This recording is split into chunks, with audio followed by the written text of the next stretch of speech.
नमस्कार, city news देख रहे हैं आप और मैं हूं आपके साथ निशा बर्नवाल। तो चलिए खबरों में आगे बढ़ते हैं और नजर डालते हैं आज के हेडलाइंस पर।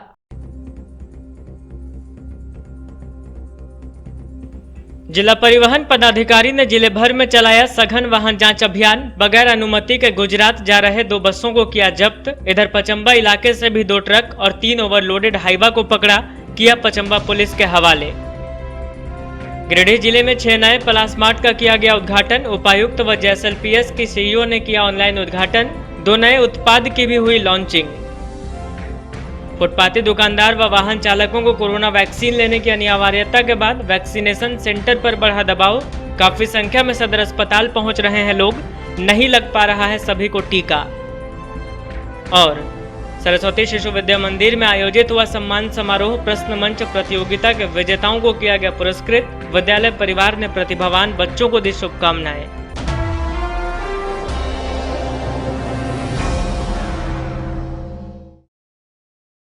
और अब खबरें विस्तार से। डीटीओ रोहित कुमार सिन्हा ने पचम्बा इलाके में ओवरलोडेड 2 ट्रक और 3 हाईवा को पकड़कर पचम्बा थाना के सुपुर्द किया है। डीटीओ ने अन्य क्षेत्रों में भी कार्रवाई करते हुए कई वाहनों को जब्त किया है, जिनमें गुजरात जा रही 2 बसें भी शामिल हैं। बताया गया कि स्वास्थ्य सुरक्षा सप्ताह के तहत राज्य में बसों के परिचालन पर पूर्णतः रोक है। बावजूद इसके कुछ एक बस ऑनर चोरी छुपे बस का संचालन कर रहे थे। जिला परिवहन पदाधिकारी रोहित कुमार सिन्हा ने पचम्बा इलाके में ओवरलोडेड 2 ट्रक और 3 हाईवा को पकड़कर पचम्बा थाने के सुपुर्द कर दिया। साथ ही पुलिस को आगे की कार्रवाई करने का जिम्मा सौंपा है। पचम्बा थाना के अलावे जिले के अन्य थाना क्षेत्रों में भी डीटीओ ने कार्रवाई कर सोमवार रात कई वाहनों को जब्त कर लिया है। बताया गया कि कोरोना के रोकथाम के लिए झारखंड में स्वास्थ्य सुरक्षा सप्ताह चल रहा है। अभी कुछ मामले में रियायत दी गई है, लेकिन बसों के परिचालन पर पूर्णतः रोक है। इस रोक के बावजूद कुछ एक बस ऑनर चोरी छिपे बसों का परिचालन कर रहे थे। इसी की सूचना पर जिला परिवहन पदाधिकारी रोहित सिन्हा ने कार्रवाई की है। रोहित सिन्हा ने विशेष जांच अभियान चलाकर गुजरात जा रही 2 बसों को पकड़ा है। बसों को पुलिस के हवाले कर दिया गया है। वहीं ओवरलोडेड ट्रकों को भी पकड़ा गया है। डीटीओ रोहित सिन्हा ने बताया कि लगातार सूचना मिल रही थी कि गुजरात के सूरत के लिए बसों का परिचालन हो रहा है। इस जानकारी के बाद खोरी महुआ व जमुआ इलाके में जांच अभियान चलाया गया और 2 बसों को पकड़ा गया। दोनों बस गुजरात जा रही थी। बताया गया कि एक बस पर 90 यात्री सवार थे तो दूसरी बस पर 11 यात्री सवार थे। ऐसे में बसों के मालिक व चालक द्वारा डिजास्टर मैनेजमेंट एक्ट व एमवी एक्ट का उल्लंघन किया गया है। बसों के मालिक व चालक के खिलाफ कानूनी कार्रवाई की जा रही है। इधर पचम्बा इलाके में भी 5 मालवाहक वाहनों को पकड़ा गया है। वहीं शिवम नामक एक कंपनी का ओवरलोडेड माल लेकर जा रही 2 ट्रकों व बोल्डर लदी एक हाईवा को भी पकड़ा गया है। ट्रकों को पचम्बा थाने के हवाले किया गया है। लगातार ये सूचना मिल रही थी कि लॉकडाउन के क्रम में बहुत सारे बसेस जो हैं अनऑथोराइज रूप से चल रहे थे, विशेष करके सूरत के लिए गए। तो आज उसी अभियान के तहत हम लोग जमुआ गए थे, खोरी महुआ गए थे और उस तरफ जोन में हम लोगों ने छापामारी करके वहाँ 2 बस को सीज करके थाना में लगा दिया है। एक बस में तो 90 पैसेंजर चल रहे थे, सीटिंग कैपेसिटी से भी बहुत ज़्यादा था, और दूसरे बस में 11 पैसेंजर थे। बट दोनों ने वायलेशन किया है डिजास्टर मैनेजमेंट एक्ट का और एमवी एक्ट का भी वायलेशन किया है। तो उस तहत उनको दोनों को हम लोगों ने सीजर काट के थाना में रख दिया है। बस वही जम्मू के एरिया से हुआ, खोरी महुआ के एरिया से ही पकड़ाई है। वो सारे लोग जा रहे थे, गुजरात जा रहे थे। और इसके अलावा शिवम, आपको शिवम करके है, ट्रेडर है, आपको मैन्युफैक्चरर है। तो शिवम का माल लेके 2 छड़ की गाड़ी भी जा रही थी, वो वही 5-5 टन ओवरलोड की गाड़ी थी। उन दोनों को पकड़ के सीज पचम्बा थाना में हम लोग किए। एक बोल्डर की गाड़ी को भी, हाईवा को सीज हम लोग पचम्बा थाना अंतर्गत कर रहे हैं। तो यही छापामारी के अभियान का ही पार्ट। गिरिडीह उपायुक्त राहुल कुमार सिन्हा ने डीसी ऑफिस से ऑनलाइन उद्घाटन कार्यक्रम आयोजित कर 6 प्लास मार्ट का शुभारंभ किया। मौके पर उद्घाटन के अलावे 2 नए उत्पादों, काले गेहूं का आटा और हैंडवॉश हेतु 3 प्रकार के रिफिल पैक की भी लॉन्चिंग की गई। उपायुक्त राहुल कुमार सिन्हा एवं सीईओ जेएसएलपीएस नैन्सी सहाय के द्वारा संयुक्त रूप से कुल 6 प्लास मार्ट का उद्घाटन कर ऑनलाइन शुभारंभ किया गया। डीसी ऑफिस में आयोजित कार्यक्रम में उद्घाटन के अलावे 2 नए उत्पाद काले गेहूं का आटा एवं हैंडवाश हेतु 3 प्रकार के रिफिल पैक की भी लॉन्चिंग की गई। इसका उद्देश्य मुख्य रूप से सखी मंडल की दीदियों द्वारा उत्पादित वस्तुओं की पलाश ब्रांडिंग कर बेहतर बाजार उपलब्ध कराना है। इससे महिलाओं को सीधा लाभ मिल सकेगा। इस दौरान उपायुक्त ने अपने संबोधन में कहा कि गिरिडीह जिला में संचालित सभी पलाश मार्ट में अभी 30 उत्पादों पर कार्य किया जा रहा है। पलाश मार्ट के क्रियान्वयन एवं संचालन में पूरे राज्य में गिरिडीह जिला अव्वल रहा है।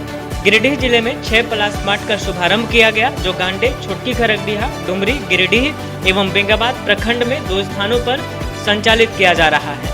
उपायुक्त ने कहा कि राज्य सरकार एवं जिला प्रशासन की प्राथमिकता है कि महिलाओं को सशक्त एवं आत्मनिर्भर बनाया जाए। वर्तमान समय में ग्रामीण महिलाओं को सशक्त एवं आत्मनिर्भर बनाने पर जोर दिया जा रहा है, ताकि महिलाओं को आर्थिक एवं सामाजिक रूप से मजबूती प्रदान किया जा सके। जिला प्रशासन का उद्देश्य है कि ज्यादा से ज्यादा संख्या में ग्रामीण क्षेत्र की महिलाओं को रोजगार मिले तथा वो उनका 100% लाभ उठा पाए। इसके अलावा उन्होंने JSLPS के कार्यों की सराहना की एवं सभी को शुभकामनाएं दी। उन्होंने कहा कि JSLPS की टीम ने पूरी तत्परता के साथ कार्य किया है। इन्होंने सभी JSLPS की टीम सहित सभी सक्रिय महिलाओं का आभार व्यक्त किया। इस वीडियो कॉन्फ्रेंसिंग में उपरोक्त के अलावा उप विकास आयुक्त गिरिडीह, डायरेक्टर DRDA, सहायक समाहर्ता सह प्रशिक्षु IAS, DPM, JSLPS व अन्य संबंधित अधिकारीगण उपस्थित रहे। स्तर पर पलाश मार्ट का उद्घाटन आज संभव हो पाया है। अभी बहुत दिन पुरानी बात नहीं है जब यह निर्णय राज्य सरकार के द्वारा लिया गया था कि विजिबिलिटी बढ़ाने के लिए हर एक जिले में जिला स्तर पर, प्रखंड स्तर पर और आगे जाके पंचायत स्तर पर पलाश मार्ट की स्थापना की जाए। पिछले वर्ष दिसंबर महीने में 29 तारीख को जिले में पहला पलाश मार्ट कलेक्ट्रेट कैंपस में स्थापित किया गया और उसके बाद से ही सभी प्रखंडों के मुख्यालय में एक पलाश मार्ट के स्थापना करने के लिए प्रयास प्रारंभ कर दिया गया। कोविड महामारी की वजह से इसमें ज़रूर थोड़ा सा विलम्ब हुआ है, परंतु फिर भी 6 महीने के अंदर ही 6 नए पलाश मार्ट का उद्घाटन हो जाना, यह हम सभी के लिए गर्व की बात है। मैं इसके लिए गिरिडीह JSLPS की टीम तथा स्टेट JSLPS टीम के एक अधिकारी कर्मचारी का तहे दिल से धन्यवाद देता हूँ। JSLPS के द्वारा सखी मंडलों के सशक्तिकरण में जो द्रुतगामी प्रयास किए जा रहे हैं वह दिन दूर नहीं है जब महिला सशक्तिकरण में यह राज्य, यह जिला, यह पूरा देश एक बहुत बड़ा आयाम स्थापित करेगा और संपूर्ण विश्व के लिए एक उदाहरण प्रस्तुत करेगा। हमारे गांव की सभी महिलाएं अपने अपने स्तर पर स्वरोजगार कर पा रही हैं, अपने पैरों पे खड़ी हो पा रही हैं। उनको अपने स्वरोजगार और जीविका के साधन बढ़ाने के लिए, अपने आय को बढ़ाने के लिए गांव से बाहर नहीं जाना पड़ रहा है। आगे आने वाले दिनों में यही क्रांति हमारे देश को संपूर्ण विश्व के मानस पटल पर एक उज्जवल निशान स्थापित कर पाने में बहुत मदद करेगी। सखी मंडलों के द्वारा बनाए हुए जितने भी उत्पादन हैं, आज आवश्यकता है कि उनकी बड़े पैमाने पे बिक्री हो और बड़े पैमाने पे बिक्री होने के लिए 2 फैक्टर बहुत ही महत्वपूर्ण है। पहला तो है कि उनकी विजिबिलिटी मार्केट में अच्छी होनी चाहिए और दूसरा प्राइस कम्पिटिटिव होना चाहिए। आज के डेट में दुनिया भर के ब्रांड मार्केट में उपलब्ध हैं, मल्टीनेशनल ब्रांड्स हैं, नेशनल ब्रांड्स हैं और भी बिजनेस हाउसेस अपने अपने ब्रांड को बहुत ही अग्रेसिव तरीके से मार्केट में लॉन्च करते हैं। बहुत ही प्रोफेशनल तरीके से, बहुत ही सीरियस तरीके से उनकी लॉन्चिंग की जाती है और वही उनको कॉम्पिटिटिव बनाता है। तो विजिबिलिटी का जो पहले अभाव हो रहा था, मैं उम्मीद करता हूं कि पलाश मार्ट के कंसेप्ट के आने के बाद से जो डेडिकेटेड मार्केट अब इन सारे प्रोडक्ट्स को उपलब्ध कराया जा रहा है, तो इससे जो विजिबिलिटी का डिमिनिशिंग फैक्टर था वो अब काफ़ी हद तक इम्प्रूव करेगा। और जितने ज़्यादा हम लोग पलाश मार्ट्स बनाते जाते हैं जो कि सिर्फ और सिर्फ पलाश के ही मटेरियल से भरे हुए शॉप्स हों, तो उतना ज़्यादा पब्लिक इंटरेस्टेड होगी और इनका जो लोकेशन रहेगा, या तो कलेक्ट्रेट कैंपस रहे या ब्लॉक कैंपस रहे, क्योंकि इन जगहों पर सैकड़ों हज़ारों की संख्या में लोगों का निरंतर आना जाना रहता है, तो डेफिनेटली इसकी चर्चाएं दूर दूर तक जाएंगी। कोरोना से मृत हुए लोगों के परिवार की सामाजिक आर्थिक सर्वेक्षण की प्रक्रिया DC ऑफिस से प्रारंभ हो गई है। मंगलवार को उपायुक्त ने NIC शाखा से जिले के सभी प्रखंड विकास पदाधिकारी एवं MOIC के साथ बैठक की और सर्वेक्षण कार्य में तेजी लाने का निर्देश दिया। जिले में कोविड-19 संक्रमण के कारण प्रत्येक मृतकों के परिवार के सामाजिक आर्थिक सर्वेक्षण की प्रक्रिया DC ऑफिस से प्रारंभ हो गई है। इसको लेकर मंगलवार को उपायुक्त ने NIC शाखा से जिले के सभी प्रखंड विकास पदाधिकारियों एवं MOIC के साथ वीडियो कॉन्फ्रेंसिंग के माध्यम से बैठक कर मृतक परिवार के सर्वेक्षण कार्य को गति के साथ करने का निर्देश दिया। ताकि कोरोना संक्रमित मरीजों के आंकड़ों का सदुपयोग मृतक परिवार के कल्याण हेतु राज्य स्तर पर कल्याणकारी योजना के नीति निर्माण निर्धारण हेतु किया जा सके एवं अन्य मृतकों के परिजनों को राज्य के विभिन्न विकास एवं कल्याणकारी योजनाओं के लाभ से आच्छादित किया जा सके। आयोजित वीसी के माध्यम से उपायुक्त ने कहा कि अपर मुख्य सचिव स्वास्थ्य चिकित्सा शिक्षा एवं परिवार कल्याण विभाग झारखंड के द्वारा द्वितीय लहर के क्रम में मंगलवार से संबंधित परिवारों का सर्वेक्षण करने का निर्देश प्राप्त हुआ है, जिस पर जिला प्रशासन द्वारा सुनियोजित तरीके से कार्य किया जा रहा है। फुटपाथी दुकानदार, स्ट्रीट वेंडर्स और वाहन चालकों के लिए अब कोरोना वैक्सीन लेना अनिवार्य कर दिया गया है। मंगलवार को सदर अस्पताल में काफी लोग वैक्सीन लेने पहुंचे, लेकिन कम वैक्सीन रहने की वजह से कईयों को बिना वैक्सीन लिए ही वापस लौटना पड़ा। कम वैक्सीन रहने और ज्यादा लोगों के पहुंचने की वजह से मंगलवार को सदर अस्पताल से कई लोगों को बिना वैक्सीन लिए लौटना पड़ा। बताया गया कि जब से फुटपाथी दुकानदारों और वाहन चालकों को कोविड वैक्सीन लेना अनिवार्य कर दिया गया है, तब से वैक्सीनेशन सेंटर पर लोगों की भारी भीड़ बढ़ गई है। वैक्सीनेशन के लिए दूर दराज के लोग सदर अस्पताल पहुंचे, लेकिन अस्पताल में वैक्सीन के स्टॉक से ज्यादा लोग पहुंचे थे, जिसके बाद कई लोगों को बिना वैक्सीन लिए ही घर लौट जाना पड़ा। बताया गया कि जो फुटपाथी दुकानदार, स्ट्रीट वेंडर और वाहन चालक वैक्सीन का एक भी डोज नहीं लिए हैं, उन्हें प्रशासन के द्वारा वैक्सीन लेने की अनिवार्यता कर दी गई है। उन्हें अपनी सेवा देने के लिए वैक्सीनेशन सर्टिफिकेट दिखाना जरूरी हो गया है। इस वजह से वैसे लोग वैक्सीन लेने के लिए अस्पताल पहुंच रहे हैं। इस बाबत दुकानदारों ने कहा कि पहले से जिनका स्लॉट बुक था, कैंप में उन्हें ही वैक्सीन दिया गया और इन्हें बाद में आने को कहा गया। लगभग 1 महीना पहले का रजिस्ट्रेशन है, लेकिन वो बोल रहे हैं कि जो मेरे पास में मतलब करंट अभी किया हुआ है उसको तो हम दे ही नहीं पा रहे। मेरे पास कोविड नहीं इंजेक्शन नहीं है, इसलिए नहीं दे पाएंगे। क्या दिक्कत है आपको? हम वैक्सीन लगाने गए, उसका अभी नहीं, 2-4 दिन बाद आना। अभी नहीं दिया? ये बेचते सब्जी हम लोग रोड में बेचते हैं, तो बेचने नहीं देता पुलिस वाला। क्या बोलता है? बोलते कि पहले वैक्सीन लगाइए उसके बाद देंगे। यहाँ आते हैं तो बोलते वो नंबर लगाइए, नंबर नहीं आता लगा, कैसे करेंगे? कहाँ सब्जी बेचते हैं? मगर पूछो कोई बेचते हैं। यहाँ पे अभी बोला कि बुकिंग करना पड़ेगा, बुकिंग आप लोग का हुआ नहीं है। क्या चीज़? कौन सा वैक्सीन ले रहे हैं? कोविड वाला वैक्सीन लेने आए थे। पहले कभी लिए हैं? नहीं। तेलोडी पंचायत सचिवालय में मुखिया की अध्यक्षता में एक आम सभा आयोजित की गई। आम सभा में प्रधानमंत्री आवास योजना की नई सूची की समीक्षा की गई। वहीं पीएचडी विभाग द्वारा चलाए जा रहे हर घर जल योजना पर विस्तार से चर्चा की गई। तेलोडी पंचायत सचिवालय में मुखिया रिजवाना खातून की अध्यक्षता में मंगलवार को एक आम सभा आयोजित की गई।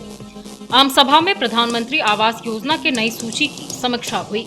बैठक में पीएचडी विभाग द्वारा चलाए जा रहे हर घर जल योजना के बारे में भी विस्तार से चर्चा की गई। बताया गया कि ज्यादा से ज्यादा लाभुकों को सरकारी लाभ मिल सके, इसको लेकर मुखिया लगातार प्रयत्नशील है। इसी उद्देश्य से यह बैठक की गई है। इस मौके पर मुखिया प्रतिनिधि शब्बीर आलम, मुमताज आलम, शमसाद आलम, मोहम्मद इलियास, मोहम्मद सरफराज, ताजुद्दीन आदि लोग मौजूद रहे। आज दिनांक 15 जून को तेलोडी पंचायत सचिवालय में एक ग्राम सभा की बैठक रखी गई थी, जिसमें कोरोना के प्रोटोकॉल को देखते हुए सभी वार्ड सदस्य को और 2-2 ग्रामीण को वहां से आने का अनुमति दिया गया था, जिसमें सभी ग्रामीण को और जो वार्ड सदस्य आए थे, जलसैया आए हैं, उन लोग को ये जानकारी दिया गया और बताया गया कि जो अभी आवास प्लस का योजना आया हुआ है उसका समीक्षा बैठन किया गया, जिसमें जो योग्य लाभुक है उसको दिया जाना है, जो आयोग है उसका नाम काटना है और जो सरकारी सेवा में चला गया उन लोग का नाम काटना है और जो जिसका नाम नहीं आया हुआ है उसको आगे जोड़ने का भी काम करना है। और साथ में जल नल योजना के तहत भी बैठक रखी गई है, जिसमें सभी ग्रामीण को जानकारी दिया गया और घर घर जल नल की योजना को सुविधा को पहुंचाने का काम किया जाएगा, जिसमें बहुत जल्द इसकी काम को अंजाम दिया जाएगा और सभी घर घर पानी पहुंचाने का काम किया जाएगा। क्योंकि यहाँ माइंस की वजह से बहुत दिक्कतें आती है, जो बोरिंग भी धंसते जा रहा है, कुआं में भी पानी नहीं रह रहा है, जिसके चलते ये हम भी सरकार से मांग करेंगे जितना जल्द से जल्द हो सके, योजना आ चुकी है लेकिन जितना जल्द से जल्द हो सके घर घर नल जल पहुँचने का प्रयास कराएं। बरगंडा पावर हाउस में भाकपा माले की अगुवाई में ऊर्जा मित्रों की एक बैठक की गई। बताया गया कि बैठक सफल रही। ऊर्जा मित्रों को काम पर बने रहने का मौका दे दिया गया है। हालांकि कहा गया कि इनके परफॉर्मेंस पर नजर रखी जाएगी और उसी के आधार पर आगे की सैलरी बढ़ाई जाएगी। भाकपा माले की अगुवाई में ऊर्जा मित्रों के बरगंडा पावर हाउस में बैठक हुई। बैठक के बाद ऊर्जा मित्रों को 3 माह तक काम पर बने रहने का मौका दे दिया गया। हालांकि कहा गया कि इस बीच ऊर्जा मित्रों के परफॉर्मेंस पर नजर रखी जाएगी। कहा गया कि सभी अपने परफॉर्मेंस पर ध्यान रखें, उसी के आधार पर आगे भी सैलरी बढ़ाई जाएगी। बताया गया कि लगभग 300 ऊर्जा मित्रों को प्रत्येक महीने लगभग 1000 रुपए की बढ़ोतरी हुई। बताया गया कि ज्वाइनिंग के लिए नए और पुराने कर्मचारी को अब 15,000 रुपए सिक्योरिटी मनी नहीं देना पड़ेगा। ज्ञात हो कि पूरे गिरिडीह में मीटर रीड करने वाले घर घर से मीटर रीडिंग नहीं कर रहे थे, कारण नए वेंडर ने काम लिया था और नियमों में बदलाव कर दिया था। नया वेंडर अपने स्टाइल से काम करवाना चाहते थे, जिसकी शिकायत भाकपा माले के गिरिडीह विधानसभा प्रभारी राजेश सिन्हा को मिली। उन्होंने गहराई से इसे लिया और तुरंत माले नेता राजेश यादव के साथ आंदोलन में सभी ऊर्जा मित्र उतर गए।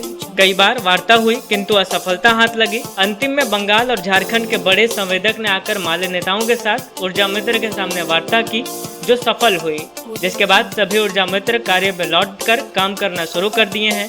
हालांकि कुछ ऊर्जा मित्र असंतुष्ट बताए जा रहे हैं। उन्हें काम करने के लिए उनके स्वविवेक पर छोड़ दिया गया है। जिले के ऊर्जा मित्रों का जो मेहनताने का विवाद चल रहा था कंपनी के साथ में, उस पर एक सकारात्मक बातचीत के बाद एक सहमति बनी है और उस सहमति के आधार पर अभी इन लोगों ने आज से काम भी शुरू कर दिया है और हम ये उम्मीद करेंगे कि आने वाले दिनों में इस सहमति के आधार पर काम हो और कंपनी की ओर से भी इनके लिए जो कमिटमेंट किया गया है वो पूरा किया जाए और इनकी ज़रूरतों को देखते हुए आने वाले दिन में सरकार के नियमानुसार जो भी इनका न्यूनतम बनता है वो भी इनको मिले। इनको पीएफ समेत अन्य तमाम सुविधाएं दी जाए, हम ऐसी उम्मीद करते हैं। और यदि इसमें किसी तरह की भी कोई कोताही अगर बरती जाएगी तो उसको हमारी पार्टी भाकपा माले और हमारा ट्रेड यूनियन AISSCTU इसको बर्दाश्त नहीं करेगा। हम लोग हर तरह से लड़ाई के लिए हर समय तैयार रहेंगे। ज्ञात हो कि पिछले कई दिनों से ऊर्जा मित्र का जो चल रहा था एक तरह से कि 3-4 महीने से जो पेमेंट नहीं मिला था, उस पर एक कमिटमेंट के आधार पर जो ऊपर से आए थे उनसे बात हुई और फिर से और सभी ऊर्जा मित्र काम पर लौट आए हैं। उन लोग के साथ एक बेहतर बात हुआ है क्योंकि इनको एक लेटर दे दिया जाएगा, उस लेटर के आधार पर ये काम करेंगे। इसके अलावा बताया गया कि अगर बेहतर काम होता है तो 3 महीने के बाद फिर से जो इनका पेमेंट है, चूँकि देखिए न्यूनतम मजदूरी तो देना ही पड़ेगा, सरकार का जो नियम है वो देना पड़ेगा, तो उस आधार पे ये लोग संतुष्ट हैं और धीरे धीरे करके पूर्व स्थिति में आ रहे। गिरिडीह वासियों से निवेदन है कि जो 3-4-5 महीनों से आपके पास जो बिल नहीं कट रहा था, अब ये लोग घर घर जा रहे हैं और इनका कॉपरेट करें और ये लोग भी अपने तरीके से धीरे धीरे काम करना शुरू कर दिए। बरगंडा स्थित सरस्वती शिशु विद्या मंदिर में एक सम्मान समारोह आयोजित कर झारखंड विद्या विकास समिति द्वारा आयोजित संस्कृति बोध परियोजना प्रश्न मंच प्रतियोगिता में विजयी प्रतिभागियों को सम्मानित किया गया। इस दौरान विद्यालय के तमाम शिक्षकों ने विजेता हुए प्रतिभागियों के उज्जवल भविष्य की कामना की। सरस्वती शिशु विद्या मंदिर बरगंडा में मंगलवार को सम्मान समारोह का आयोजन किया गया। प्रधानाचार्य संजीव कुमार सिन्हा ने बताया कि विद्या विकास समिति झारखंड द्वारा संस्कृति बोध परियोजना प्रश्न मंच प्रतियोगिता का ऑनलाइन आयोजन किया गया। इसमें आचार्य, अभिभावक और भैया बहनों ने हिस्सा लिया। अभिभावक प्रतिभा विकास प्रश्न मंच में कुलदीप कुमार ने झारखंड राज्य में प्रथम स्थान प्राप्त कर विद्यालय को गौरवान्वित किया है। वहीं शिशु वर्ग में भैया संकल्प गुप्ता प्रथम, गीतांश राज तृतीय और किशोर वर्ग में अतुल कुमार मिश्रा ने द्वितीय स्थान प्राप्त किया है। तीनों विजेताओं के आवास पर जाकर प्रधानाचार्य ने विद्यालय की ओर से सम्मानित किया। कहा कि विद्या भारती बच्चों के सर्वांगीण विकास के लिए सतत प्रयत्नशील रहती है। प्रबंधकारिणी समिति प्रधानाचार्य संस्कृति बहुत परियोजना प्रमुख राजेंद्र लाल बर्नवाल, रामकिशोर प्रसाद एवं विद्यालय परिवार ने बच्चों के उज्जवल भविष्य की मंगल कामना की। कहा कि यह विद्यालय के लिए गौरव की बात है। प्रबंधकारिणी समिति प्रधानाचार्य संस्कृति बोध परियोजना प्रमुख राजेंद्र लाल बर्नवाल, रामकिशोर प्रसाद एवं विद्यालय परिवार ने बच्चों के उज्जवल भविष्य की मंगल कामना की। कहा कि यह विद्यालय के लिए गौरव की बात है।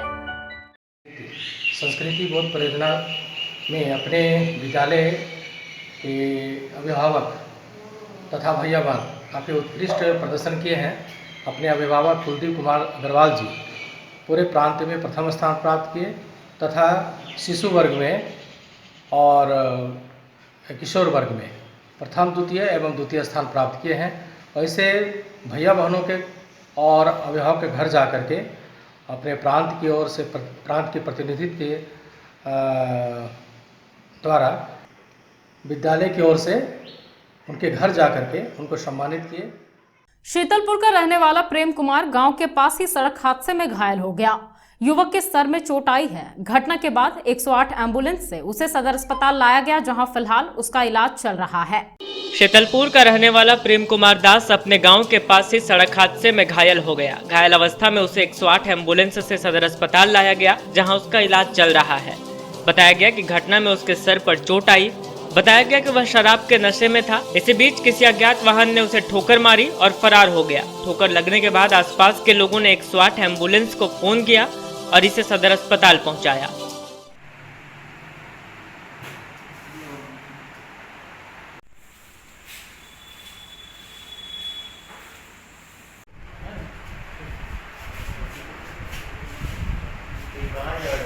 बेंगाबाद थाना क्षेत्र के रहने वाले ढेना मरांडी चकरदाहा के पास सड़क हादसे में घायल हो गए। घटना के बाद उन्हें इलाज के लिए सदर अस्पताल लाया गया, जहां से प्राथमिक उपचार के बाद उनकी गंभीर स्थिति को देखते हुए उन्हें धनबाद रेफर कर दिया गया। बेंगाबाद के पुकुरखोटाड़ गांव के ढेना मरांडी चकरदाहा के पास सड़क हादसे में घायल हो गए। घायल को तुरंत ही इलाज के लिए सदर अस्पताल लाया गया, जहां प्राथमिक उपचार के बाद इन्हें धनबाद रेफर कर दिया गया। घटना में उनके सर पर गहरी चोट लगी थी। दुर्घटना के बाद आसपास के लोगों ने 108 एम्बुलेंस बुलाकर उन्हें सदर अस्पताल भिजवाया, जहां उनका इलाज चला, लेकिन गंभीर हालत को देखते हुए चिकित्सकों ने इन्हें बेहतर इलाज के लिए धनबाद रेफर कर दिया। बताया गया कि Dhena Marandi bank of India Giridih शाखा में गार्ड के पद पर नियुक्त थे। मंगलवार को मोटरसाइकिल से गिरिडीह आने के क्रम में ही चकरदाहा के पास इनकी मोटरसाइकिल दुर्घटनाग्रस्त हो गई, जिसमें ये बुरी तरह से घायल हो गए। क्या नाम है उनका? उनका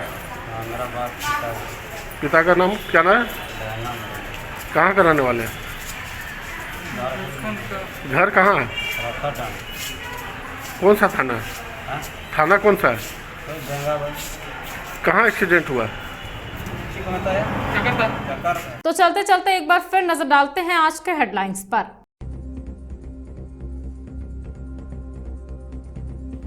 जिला परिवहन पदाधिकारी ने जिले भर में चलाया सघन वाहन जांच अभियान। बगैर अनुमति के गुजरात जा रहे 2 बसों को किया जब्त। इधर पचम्बा इलाके से भी 2 ट्रक और 3 ओवरलोडेड हाईवा को पकड़ा, किया पचम्बा पुलिस के हवाले। गिरिडीह जिले में 6 नए प्लास्मार्ट का किया गया उद्घाटन। उपायुक्त व JSLPS की CEO ने किया ऑनलाइन उद्घाटन। 2 नए उत्पाद की भी हुई लॉन्चिंग। फुटपाती दुकानदार व वाहन चालकों को कोरोना वैक्सीन लेने की अनिवार्यता के बाद वैक्सीनेशन सेंटर पर बढ़ा दबाव। काफी संख्या में सदर अस्पताल पहुंच रहे हैं लोग, नहीं लग पा रहा है सभी को टीका। और सरस्वती शिशु विद्या मंदिर में आयोजित हुआ सम्मान समारोह। प्रश्न मंच प्रतियोगिता के विजेताओं को किया गया पुरस्कृत। विद्यालय परिवार ने प्रतिभावान बच्चों को दी शुभकामनाएं।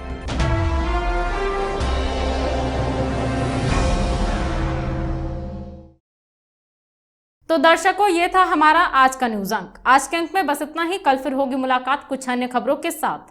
तब तक के लिए दीजिए मुझे और मेरी पूरी टीम को इजाजत। नमस्कार।